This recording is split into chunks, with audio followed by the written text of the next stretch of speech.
Don't watch me, watch Nolazine TV. What's happening? It's Raw Disney checking in with Nolazine TV, believe that.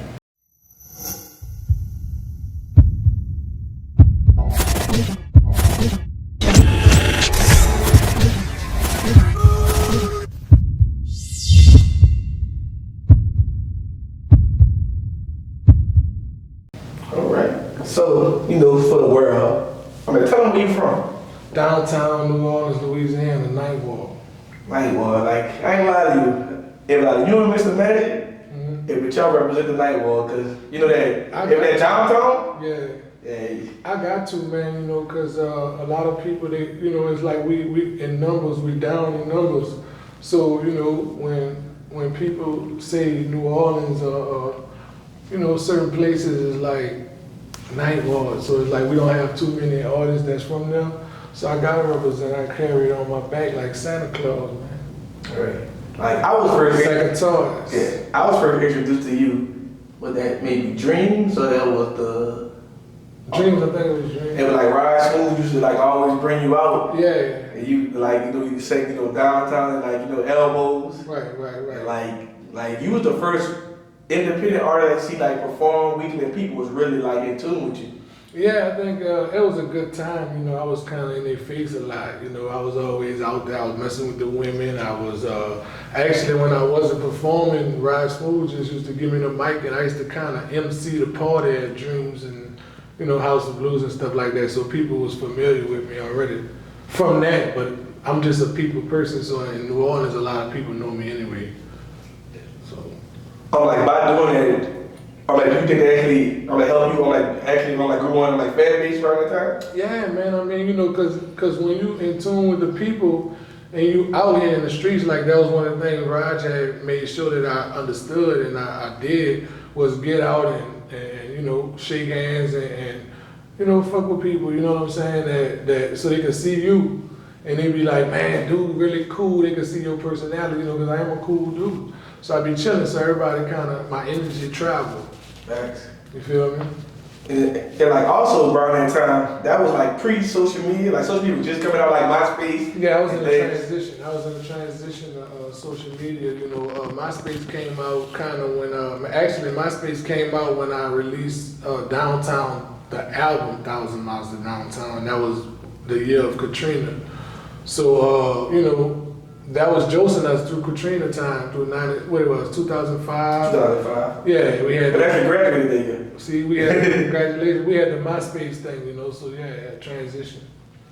Okay, so I want to get in how was it for you putting out music and pre-social media, stream and all that, and versus now? We still had the streets. We still had to get in the streets. What I mean, we still had to get on the ground. The team Raw DI had to get on the street and put posters out and stuff like that because we hadn't transitioned fully to the social media thing. Even though we had MySpace accounts and stuff, we was just connecting with people on MySpace, posting music, and people was listening to it. They get to see what you had, but we still had to get on the ground and make the people know, okay, these people doing something out here. We had to go perform and stuff like that. So it was kind of a tricky situation because I think overall I was more in the streets than in the net. Right. It was working hard. Yeah, I was working hard. With your groundwork. But my team was working hard too, and we just was doing what we had to do at that time with the best we could do at that time. So, like I say, being in the streets is more effective, except the only difference is the internet. Now you can actually be somewhere and not be there. Right. I could promote on the internet now, so we didn't have that. We still had to pack up all the equipment and go to Chicago and wherever we had to go. You know what I'm saying? That was the difference. Okay. So growing up for you, basically, who influenced you before to start making music? I'm gonna say a lot of artists. I really listen to everything, bro. E40, Too Short, UGK, A-Ball, MJG. I come from the era of listening to those guys, Tupac, Biggie, all them. But certain ones inspired me certain ways. Like I just did an interview the other day, and I spoke on the Hot Boys, and I spoke on 2 Chainz, and there was a reason that I picked them to say it was because Hot Boys influenced me, and they let me know that hey, these guys from New Orleans can be themselves. They don't have to be this flashy artist to still make it and get people to like you. You know, the Hot Boys was wearing t-shirts and stuff. You know what I'm saying? Stuff like that. We didn't have to be a supermodel, and we didn't have to be a super intelligent or proper talking artist or whatever. You can just have your own slangs, where you from, and make songs. You know what I'm saying? So that's what the Hot Boys did for me. For us 2 Chainz, why he inspired me is because I know him personally, like I said in the other magazine. But the thing was, he made it in his late 30s. Right, he's like 35. So that inspired me to let me know, man, hey, because a lot of people, like I was saying, a lot of people feel like it's over for you when you get to a certain age and stuff like that, and I'm like, man, that's crazy, not for me, I don't know how it is for them, but for me, I'm still able to go to the studio and record. You know what I'm saying? Raj opened up the door for me, got the keys. I'm still going in that bitch recording and doing what I do, getting better and better at what I do. So I'm just getting started. I got more to talk about. I got more experience now that I'm up and older now. You know what I'm saying? I ain't about to give nothing up. Right. You feel me? People still see me in Walmart. Man, what's up, bro? I salute you, man. Yeah, man, when you coming with that new stuff? I'm about to get nothing up. You hear me? I'm still making money with it. So yeah, that's what it is. Okay, so speaking of Hot Boys, like everybody right now know, but I want to know how did you actually meet Lil Wayne and actually start working with Wayne and the whole squad is like Young Money. I first started working with Lil Wayne. Well, the way I was introduced to Lil Wayne was Kid. Me and Kid was a group before Sqad Up called Tragedy. My partner Fuke from Young Money, he's the one that used to always support us, and he'd be riding around. Me and him always used to ride. We had race cars and stuff. We'd be riding around the city, and it was like we was already kind of hot. We was hot. Me saying we had a lot of hot boys around there for real. You know what I'm saying? For real, it is what it is. Niggas say what they want. So Fuke always was in touch with gutting them and feeding them and stuff like that. So one day, I think he rode with Kid, was riding with him, and they was riding around. They bumped into Fat and them. Kid rapped for him, and they wanted him to be in the squad. But me and him was a group, and he wouldn't allow them to just, not fuck with me. He was letting them know, listen, man, my dude, I'm in a group. I can't just leave him out there like that. The least y'all could do is hear him, and if y'all don't want to fuck with him, at least I did my part. Right. You see what I'm saying? Give him a shot. Give him his shot. He deserved it because he did a lot for me. You know what I'm saying? I wouldn't probably be where I'm at. So he kept it 100 with that. Kid, shout out to Kid and Fuke. They made sure that I had an opportunity to rap for Wayne. And when I rapped for him, the nigga loved it. And boom, I was the last Sqad Up member. So boom, that's how that went. Right. So it was dropping that song on downtown, but that's been 15 years now. Okay, so 2005. So that's when And so what was your reaction when you first heard Young and Nation them actually bring? I was like, ooh, them boys hard. You know what I'm saying? I liked it, because the energy. They sped it up a couple notches, and they had some hard bass behind it. And then they talking a lot of, slang and stuff that they do from where they from. They wasn't trying to be nobody else. They was just doing what they do. The bitch go hard. Shout out to Young and Nation, them, they did their thing. Now the thing for me was, I think Cash Money had, when I was with Young Money, Cash Money reached out to Vanessa Carlton label or whatever and tried to get the sample clear for me, but they didn't want to clear it because of baby them image and stuff like that or whatever, the case may be, but they didn't want to clear it, but Cash Money was trying to get that record clear for me. So I'm like, damn. And it would have took off. Yeah, it was gonna do some shit, you know what I'm saying? But I mean, Oh, so but you never actually got the record clear? No, I ain't never got the record clear. That was just something we was doing. A lot of artists back in the G used to be doing what the fuck they wanted to do. Right. Man, look, I'm taking this beat, I'm doing it. I made a lot of money off the song, but it just wasn't clear to get to the next level and go And to make it go mainstream. mainstream. Wasn't you know. So like I actually be having like during my interviews, I be trying to give artists like little game about it. Like like I tell artists like you can use someone beat or like pick for this feature, but if it don't get clear, it's only so far you can do. Right. You know, and that was the case. You know, it was only so much I was able to do, but I wasn't mad. I mean, you know. And you still made money with it. I still made money off it. I mean, actually, it was like I had that song and I had Working Elbows. MySpace was on the radio on Clear Channel for like however many consecutive weeks. So it was like I had 2 singles out there. Right. Because Downtown was in the clubs going crazy, Elbows in the club going crazy, but Elbows was on the radio. And Downtown was on mixtapes. Right. You know what I'm saying? So it was like I was winning. And it was actually introduced on like one of the Yeah, we threw it on Sqad. Louisiana. Well, Louisiana, okay, Yeah, that was already out though. Yeah, it was already out. I Yeah, can just threw it on there. Yeah, because he put it out maybe like it probably was a few years after. Yeah. It was already out. Louisiana mixtape, the first Louisiana mixtape came out in 2007 or something. Yeah, and it was already hot. Yeah, that was 05, already popping. Yeah, through Katrina, that was josing people. A lot of people tell me that song Downtown was getting them through their rough times after Katrina. You know. All right, that's dope. Yeah. So that's what that was. And so tell the word, how did you actually come up on it with your name? I didn't make it up. You know, Dizzy was my nickname. I rap, so fuck, I'm Dizzy. You know what I'm saying? But the raw part of it came because of how I rap, because of the deliverance and the energy that I brought. The dudes from my neighborhood would say, that nigga raw. You know, they put that on there like at one time, the dudes in my neighborhood, like the OGs, they always making up shit, you know, slangs and stuff like that. So it was like, if a car was real nice, that bitch raw. So anything that was dope was raw. So they just kind of put that shit with what they was hearing from me.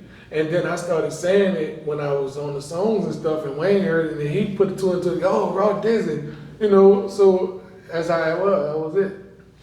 Okay. It wasn't nothing I made up like, you know what, I'm about to make my name or my shit gonna be raw Dizzy. Yeah. I just ain't that type of name. And I thought you had, it was me personally, but I thought you had like 2 names, like Raw Dizzy and Raw D.I.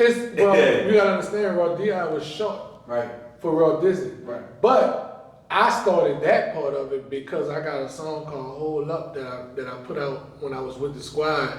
And I say Raw D.I., Palm the P.I. So a lot of my peers and a lot of my friends, that stood out to them. Right. So even people who heard it were like, man, I go Raw D.I., so they shortened it up. I was calling you Raw D.I. Yeah, it's that what I'm saying. Yeah. So it really was short for it. I just used it in a line, and the people ran with it who liked it.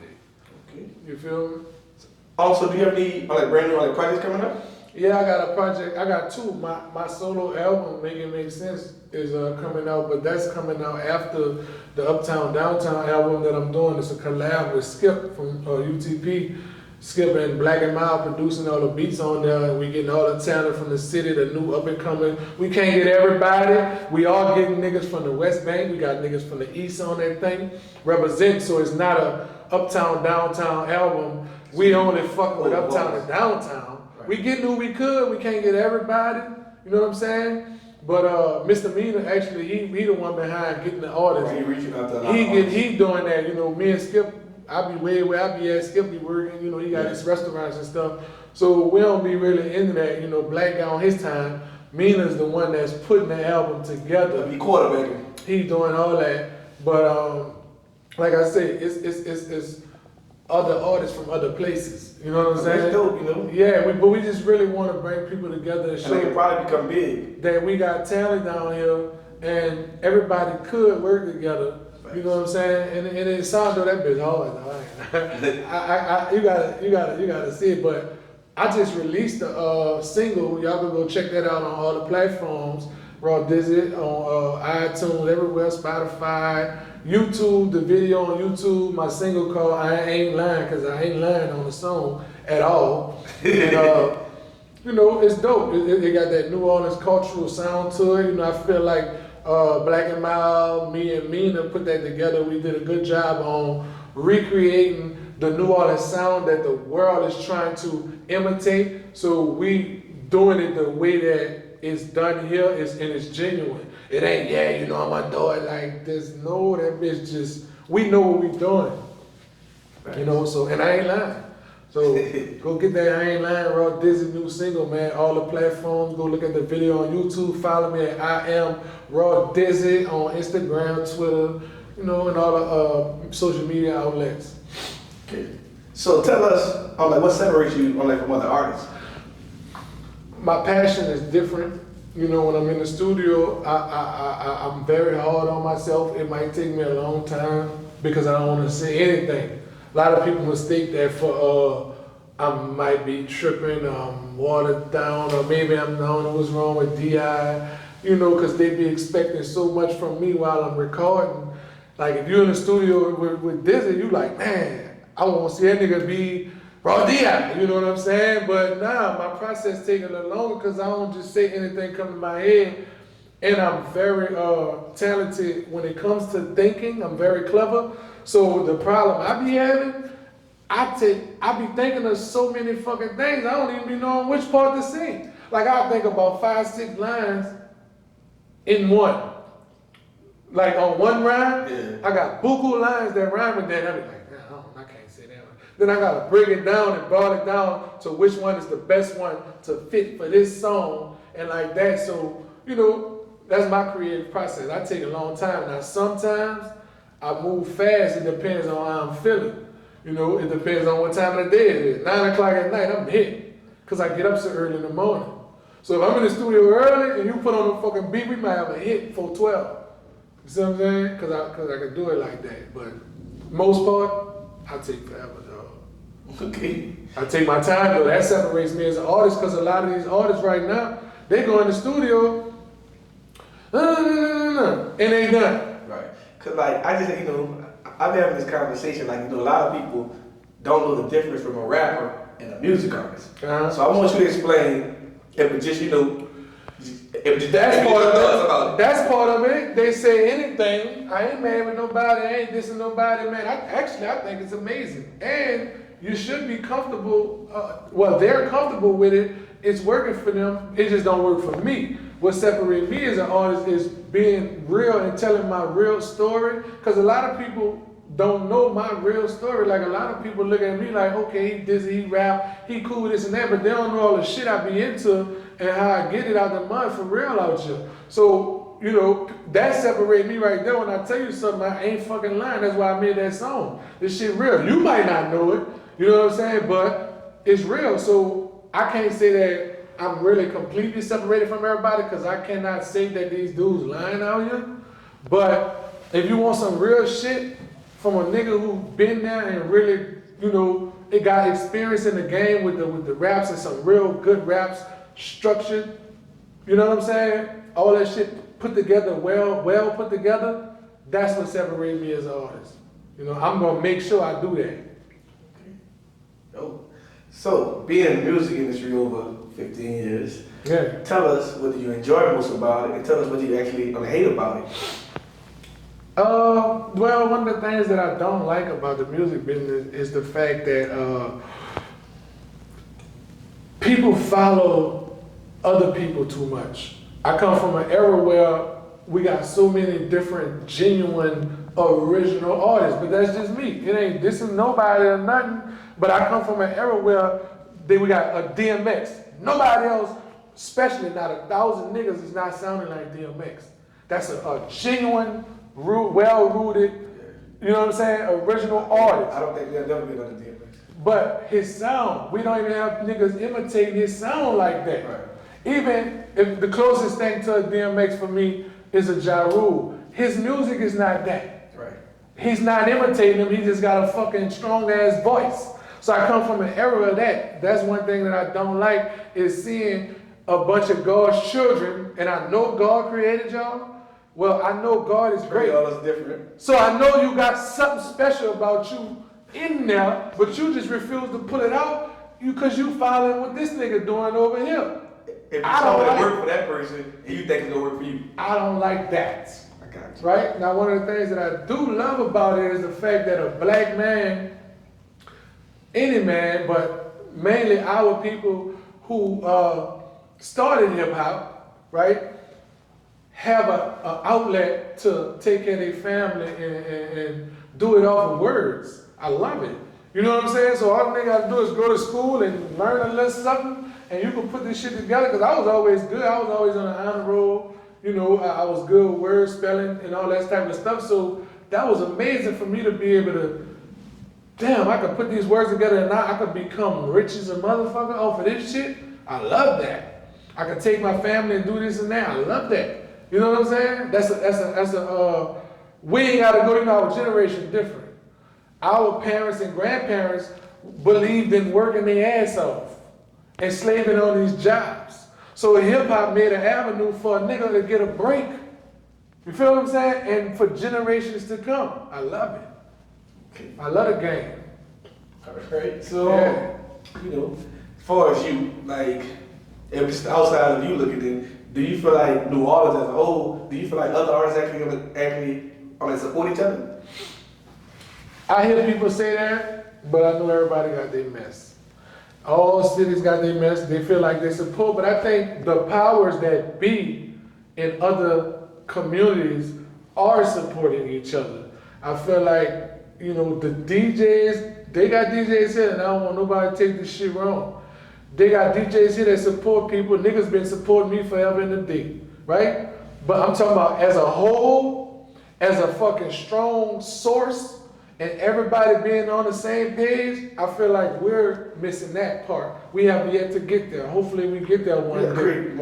We probably have to create more of one system. Well, the thing is this where it come from though. It ain't to point out, you know, nobody or highlight nobody in a negative way, but we are in a fucked up location, bro. Like a lot of niggas can't really support a lot of niggas other shit too much because it's so hard for them as an artist.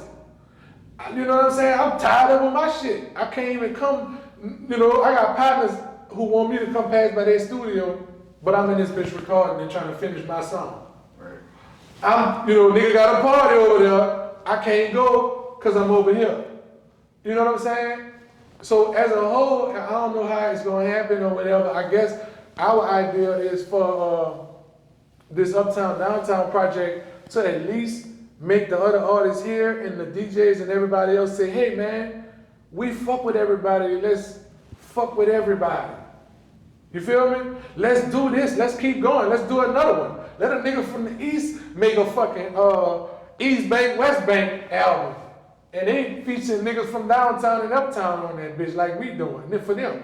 You see what I'm saying? Right. So, working together, supporting each other, man, you know, we just missing that, but it's starting to come around. So I ain't gonna charge niggas to the game. I'm gonna just say we growing. It's a growing process. Sexual 5 just supposed to that.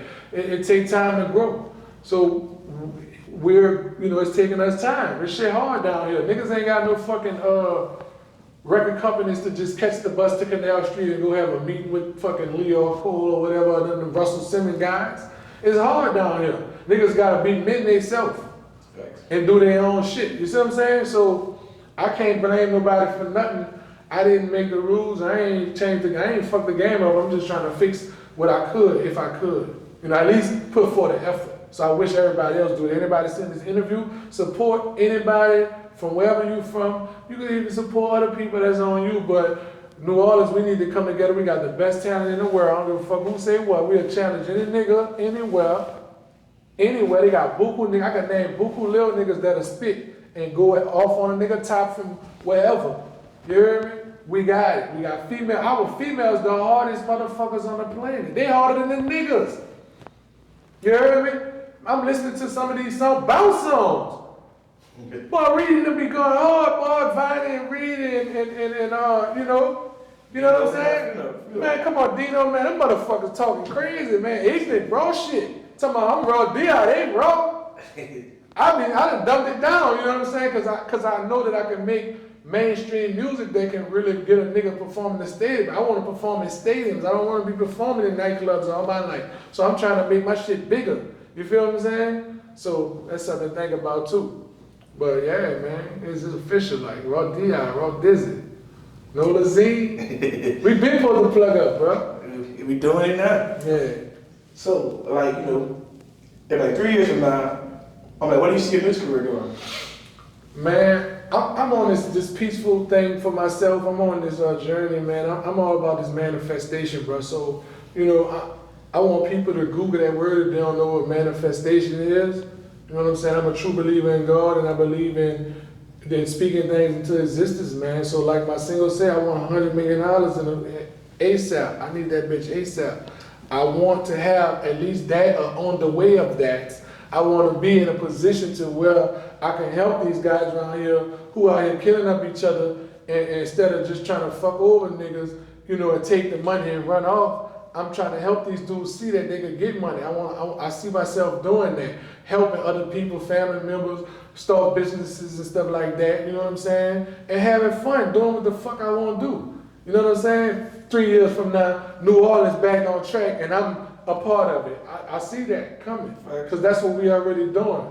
So I see me getting the fucking, what's due to me in the game, you know what I'm saying? Getting my records, getting that plaque that I've been trying to get working on. That's what I see. I see that on my wall. You hear me? The plaques on my wall and that money in the bank and the opportunities and power that I deserve, that I work hard for. You feel me? I can see that shit now. So I see you have this chain on at the musical geniuses. I'm a musical genius. So you know, I want you to explain like a little more what's going on with that. Musical genius, I'm a musical genius. Black and Mild, I'm a fucking musical genius. That's how I work. You know, I worked on that song, and that bitch is a fucking hit already. So, but I'm not signed to Musical Genius Records. You know, we're business partners. You know what I'm saying? Black doing music on me. He's doing it for he's doing it with everybody. If you dope and you dude fucking gonna fuck with you. You know what I'm saying? So I feel like this is, you know, him showing his appreciation. Skip got one too. Skip been fucking with it from day one. This Uptown Downtown project that I'm on is actually number 4. And Skip had 1, 2, and 3 with Miss T Brother Pook, rest in peace Pook. You know what I'm saying? My dude. So, you know, Skip earned his shit. Niggas and this musical genius, nigga Black come, you know, he be in the city. But it ain't even that. Black, you know, he done made it, he's successful, and he bringing back and giving back to the community.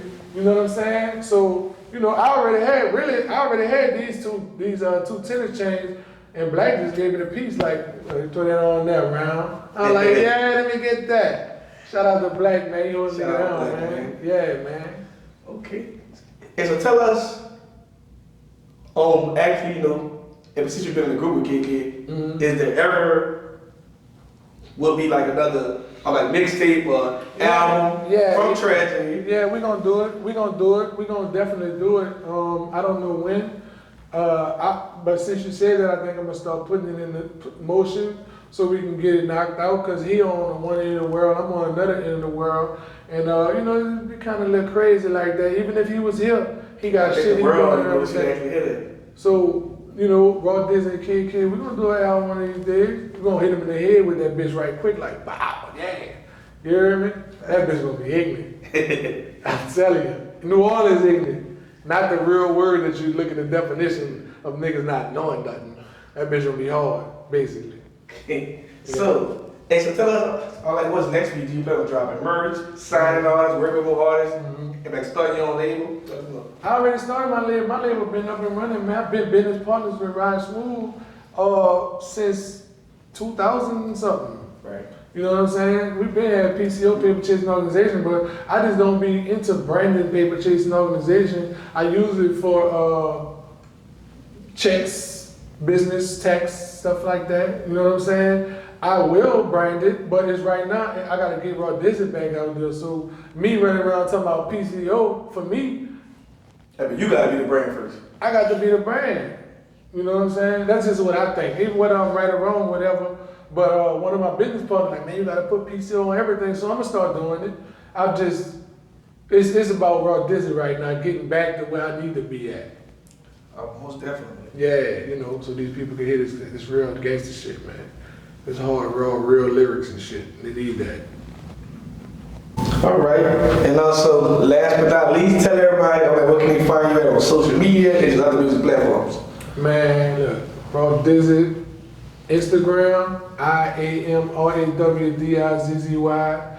Twitter, same thing. Facebook, Raw Dizzy. I think I got I am Raw Dizzy on Facebook too.